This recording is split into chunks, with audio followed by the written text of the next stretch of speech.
ಆಲೂರಿನ ಚಿನ್ನಹಳ್ಳಿ ಗ್ರಾಮದಲ್ಲಿ ನಡೆದ ಸ್ಫೋಟಕ ಪ್ರಕರಣ ಕುರಿತು ಪೊಲೀಸ್ ಇಲಾಖೆ ಬಾಂಬ್ ನಿಷ್ಕ್ರಿಯ ದಳದ ಸಹಕಾರದೊಂದಿಗೆ ತನಿಖೆಯನ್ನ ಚುರುಕುಗೊಳಿಸಿದೆ.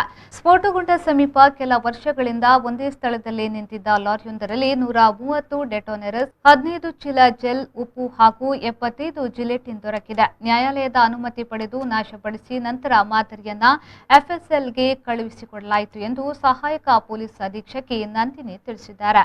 ಇನ್ನು ಸ್ಥಳಕ್ಕೆ ಭೇಟಿ ನೀಡಿದ ಶಾಸಕ ಎಚ್.ಕೆ. ಕುಮಾರಸ್ವಾಮಿ ಅವರು ಈ ಘಟನೆಯ ಬಗ್ಗೆ ಪ್ರತಿಕ್ರಿಯಿಸಿ, ಎತ್ತಿನಹೊಳೆ ಯೋಜನೆ ಗುತ್ತಿಗೆದಾರರ ನಿರ್ಲಕ್ಷ್ಯದಿಂದ ನಡೆದ ಸ್ಫೋಟದಲ್ಲಿ 2 ಮಕ್ಕಳಿಗೆ ಗಾಯಗಳಾಗಿವೆ.